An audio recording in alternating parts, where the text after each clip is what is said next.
We have some big updates in the case of the college cheerleader and beauty queen accused of disposing of her baby's body in the closet of her apartment after giving birth. This is video of her in court per WBIR TV.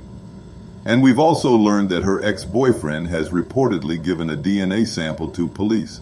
One of the big questions in this story that's still unanswered is who's that child's father and who else could face charges in this shocking case, as we're also learning more about her cheerleading career. This video is of Lake and Snelling months before her arrest during a competition per float cheer on YouTube. We're on the case presented by my channel. Lake Snelling is facing some very serious charges. She's currently home on house arrest, out on bond, and we have learned that she is no longer a student at the University of Kentucky. Snelling has withdrawn from the school. She's no longer a member of its competitive cheerleading team.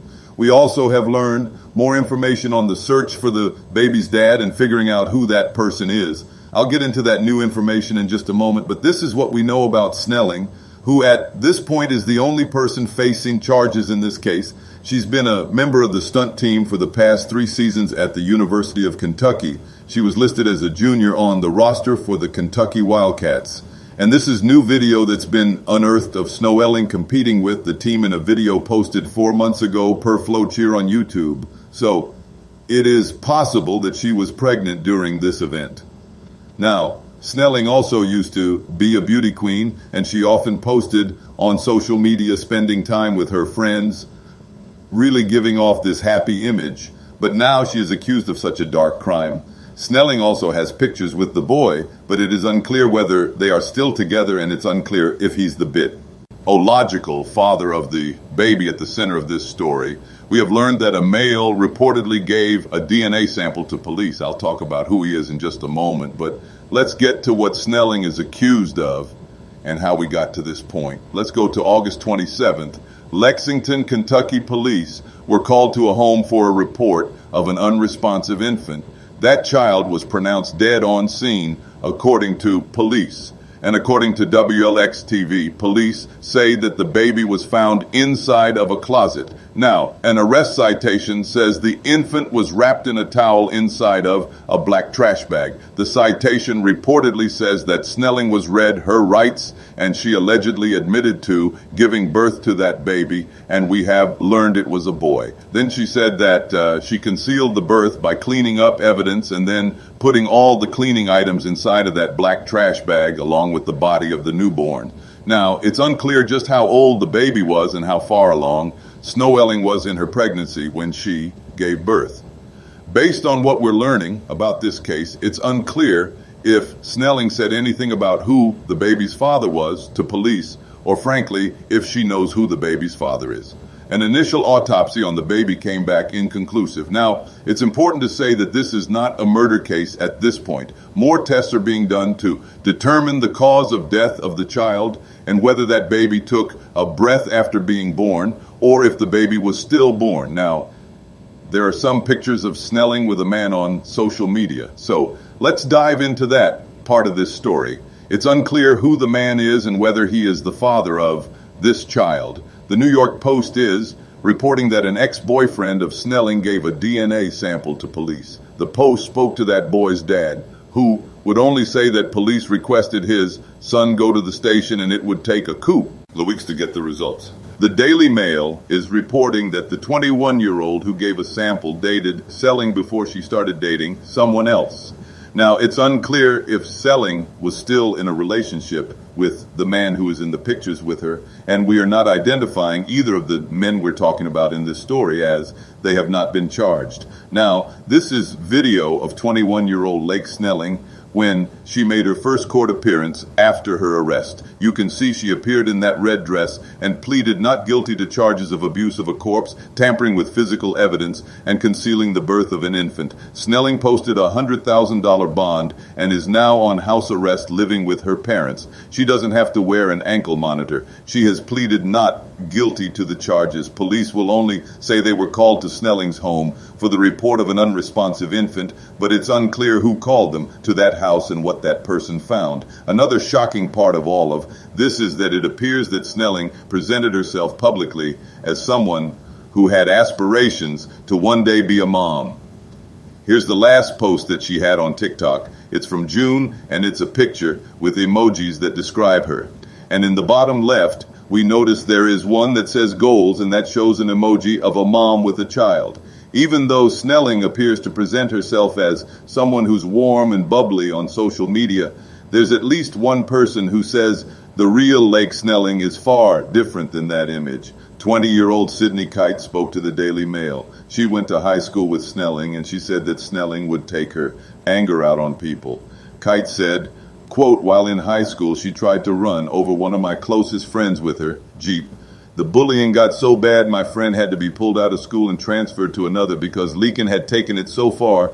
Kite also accused Snelling of cyberbullying with text messages. Kite did not appear to hold back in saying that Leakin only hung out with people who were popular and had money. And she said that Lake and Snelling was just obsessed with her appearance and what other people thought. On top of that, again, she said Snelling once tried to run someone over with a Jeep. Of course, we have to say when you hear that story, there is the question of, does being a bully translate to allegedly hiding your dead baby's body? Perhaps not, but it does paint the picture of the type of suspect Lake Snelling may be. She's pleaded not guilty to the charges, and she is due back in court on September 26th. In getting ready for this story, we researched Leakin Snelling's background. We know that she is originally from Tennessee, and she also does not have any previous criminal record. But even if you don't work in true crime, it can be an excellent resource to give you some peace of mind, as it's one of the largest public record search services in the U.S. And with the paid subscription service, you get access to unlimited reports about almost anyone. And right now you can get 50% off your first month of confidential background reports. You know, really tough case here. Just very sad for the loss of this infant's life, and we're still figuring out exactly how that happened. But some of the new information that's come out that we're focusing on today is kind of the question of who's the dad, you know, who is the biological father of this baby. I mean, in these cases, why is it difficult to figure out exactly who the dad may be? Well, thank you for having me, but here comes a lot of issues now. Now, the cooperation is gone. She has been arrested and cited for the tampering with evidence right now. So that's one aspect to it. So you have to now go into a deeper dive, maybe computer forensics, phone calls and the like on that end. But I know one person has, one of her boyfriends has offered their DNA. They may have to go through a court order, and that's another thing into itself. So this is, unfortunately, the dynamics of this case are one of those things that, you know, you really have to do a true death investigation. Like, was this initially set up as a crime scene for that location? The father, what contact does she have, or what contacts has she had with the person that is deemed the father? She may or may not know. She's not going to cooperate now based on an attorney. And that's every attorney's right to keep their client silenced until this case goes on. But they want to see if maybe there's some sort of a line, some linear relationship to finding out that Lincoln knew she was pregnant and what relationship she had with the person that may be the father or not. So that's what it comes down to. It's very difficult at this point. It is. Yeah. And because I think there's also the question, too, with like, did she know she was pregnant? You know, in terms of like, when did she know that she was pregnant? Because there's this cheerleading video, and it was posted 4 months ago, which would be within the 9-month period, of course. So presuming that she was pregnant during this and she's like on the top of a human pyramid, you know, that's not something that I bet a doctor would recommend as far as like how a pregnant woman, you know, at that. But like, we don't know. So there's so much the question of like, did she like try to cover the fact that she was pregnant the entire time? How does that factor in? If she did take those types of steps to the type of charges she could face, or I guess the case that prosecutors could have against her. Well, that's the thing. Now, you're going to look at what she knows and what availability. And that's where you're going to have to go digital forensics. You're going to go into her phone, go into sites that she may or may not have been involved in. You're going to do all the work that you have to do to determine when she knew and if she does know. You know, athletes can continue physical fitness events and things. Does that injure the person? Does that cause a problem? She's 21 years old, so it's a little different. But now you have to sort of figure out where, when she knew what she knew, and if they do these checks on her phone, on her computer, a hard deep dive into the computer aspects of anything. Was she researching any information? And if she was, what was the information she was researching? Did she know she was pregnant? Did she ever get a test to be pregnant? And that's why the contacts with the phone, text messages, are all going to be part of that. Did she ever tell anybody that she was pregnant? And that's one part of it. And then the other part is, now we want to see what the criminality is. When we get these cases, unfortunately, when I think the autopsy was inconclusive, we call them in New York City, the NYPD called them cuppies, circumstances unknown pending police investigation. And that's where the ME is going to get more information from the investigators to determine the facts of what may have led up to this baby's death.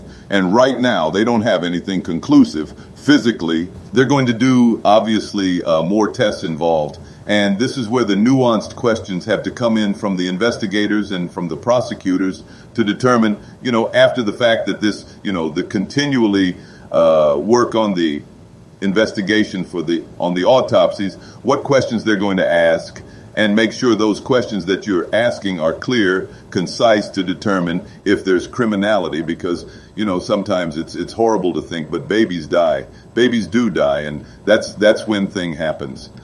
Well, and I keep saying, like, this isn't a murder case, at this point. But if the, coroner comes back and says that this baby was alive when this baby was born, this wasn't a stillbirth situation. And it makes this story really difficult to talk about, because it's just incredibly sad and it's very graphic, these details we're talking about. I mean, if it does, when you see these cases and kind of the turn it could be, where if this baby was born alive, what does that mean for the charges that she could face? Well, that heightens the charges. Obviously, if in fact that baby was born alive, Kentucky law states, obviously this could be a manslaughter, murder case at that point. But that's the issue. We have this, I think there's a timeline between when she stopped doing a lot of social media till now. So she may have known she was pregnant, but the question then belies is, how deeply did she keep this under wraps? I mean, she delivered the baby at the home at the residence was.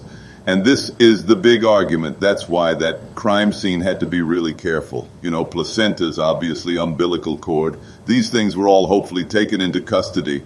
If weren't they available to, that's another thing into it, if they weren't there. Is she hiding something? And that's the investigators to do. And that's why these coupies are so difficult, because we don't really know right now what happened to the baby, but our determination is to find out what happened.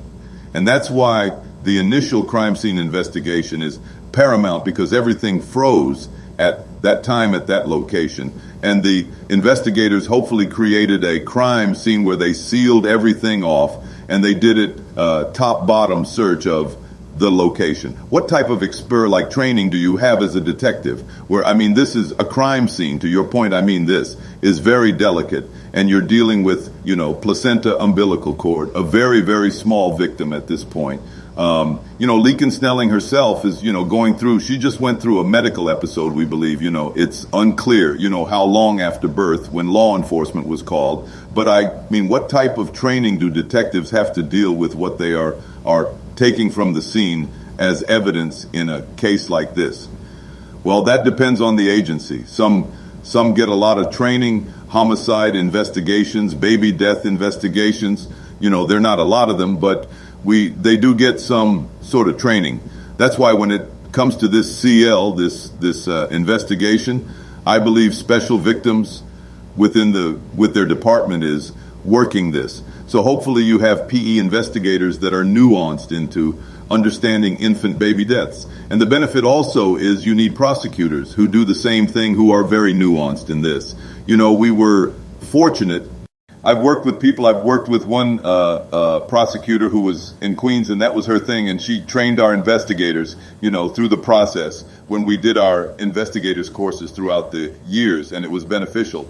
But that depends on the agency. And that's why the questions have to be very nuanced to the doctors, because they'll have certain facts. But if we don't ask the questions properly, we not get all the facts from them. And that's nothing wrong to say the doctors are doing something wrong. It's just we don't ask we maybe not asking the right questions.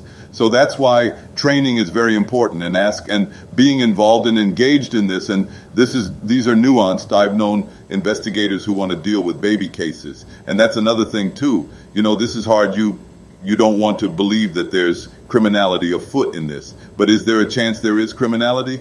Yes, but we have to make sure the total circumstances determine the facts of what happened to this baby.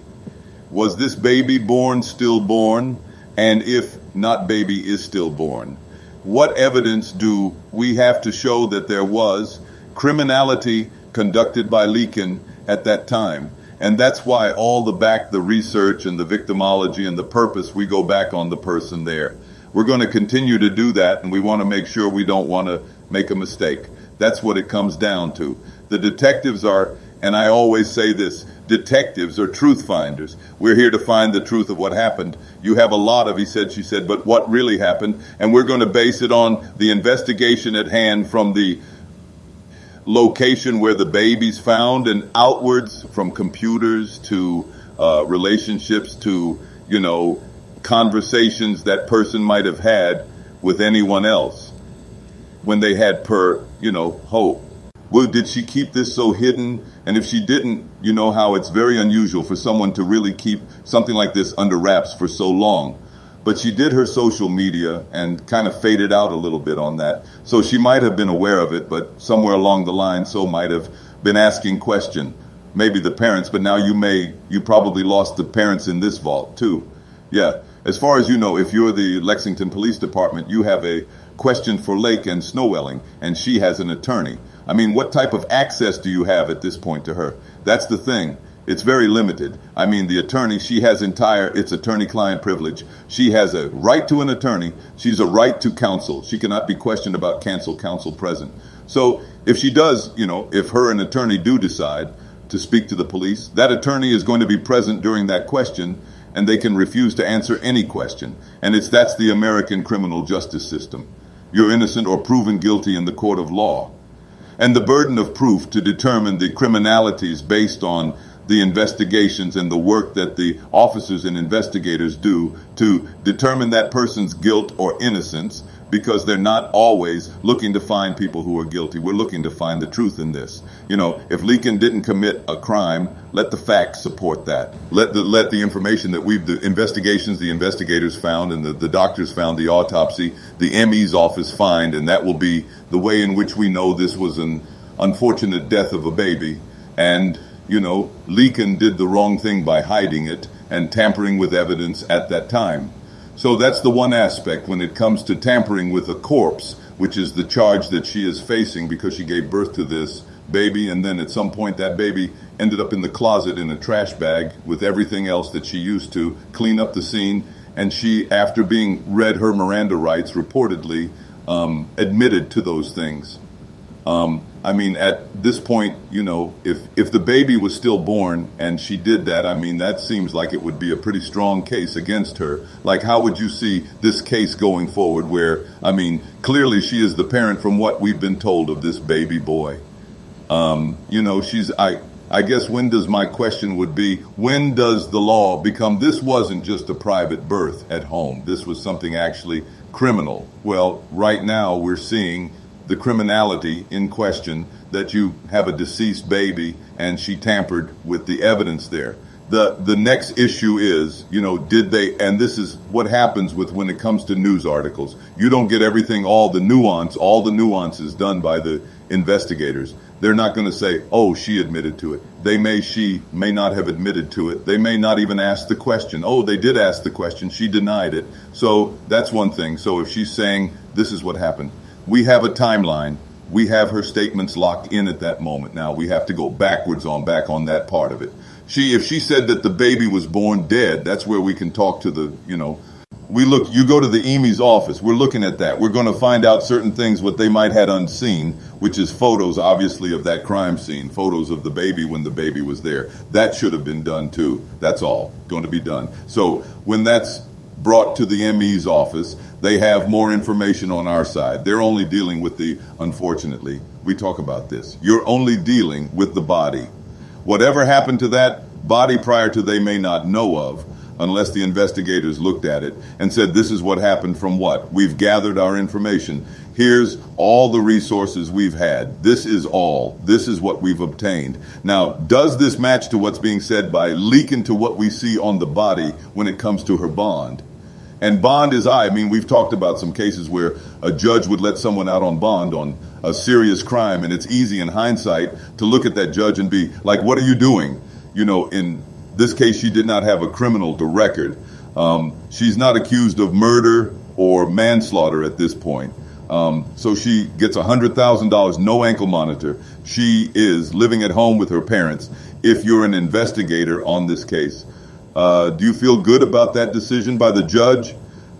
We have to abide by it. And that's one thing we all, you know, I've seen people released on the wrong recognition. We see it a lot in New York right now, but I've seen people who committed robberies and assaults have been released. You may not like it, but that's the reality of the system. You know, we are part of it. We're actors in the system. We bring what we can to the table. What the courts do at that point sometimes depends on the actions of the investigators, depends on the police. But in this case, if they have nothing more on her to make her, you know, to keep her in jail. And the thing is, jail is about, you know, jail is the idea of bail anyway, has been to make sure someone shows up to court. It's not a punishment factor. So it's not about a punishment. If she could afford the bond, they afford the bond, would have 10% of the bond, and then they release her to the custody. And in this case, she's going back to her parents. No.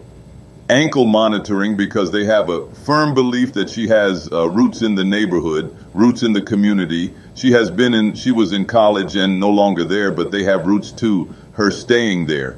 And if she does decide to flee, bond is removed, bond is revoked, and then there's an arrest warrant. But as a cop, as a detective, I've seen people released for far, far worse things for pending bail. So that's the one thing here. And knowing that where bail is really a point, and I know there's a lot of people in the public who think, I mean, there's just, you know, jaywalking, and they're like putting behind bars, and that's just not the reality of how it works. But at the same time, if this does come back, we hear from the coroner, this is now a murder case or this is a manslaughter case. Does that change the way the court would view her as someone getting the bond and believing that she would show up to court and all of that? Well, that's the judge's judicial discretion. The judge would then determine whether or not to revoke the bond and have her remanded or kept into custody. That's up to the judge. It's not up to the police to ask for that. We may encourage it, or the prosecutor may encourage it, which is one of the things that they try to do. But if a judge has that discretion and utilized discretion, there's little that would disallow, you know, Leak to be released or detained or remanded.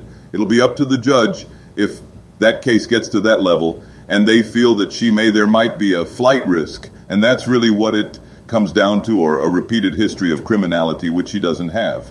So that really lessens the reasons to keep her in custody. But this is a serious case. It is, you know, right now, you know, the only one who knows what really happened at this point is Lake. That's the reality. And we're looking to see. And that's why the investigators have to go from what they have at that time, and then determine by everything around them whether or not she did, you know, kill the baby. And right now we don't have that. But that doesn't end the case, and it doesn't end the prosecution of this case either.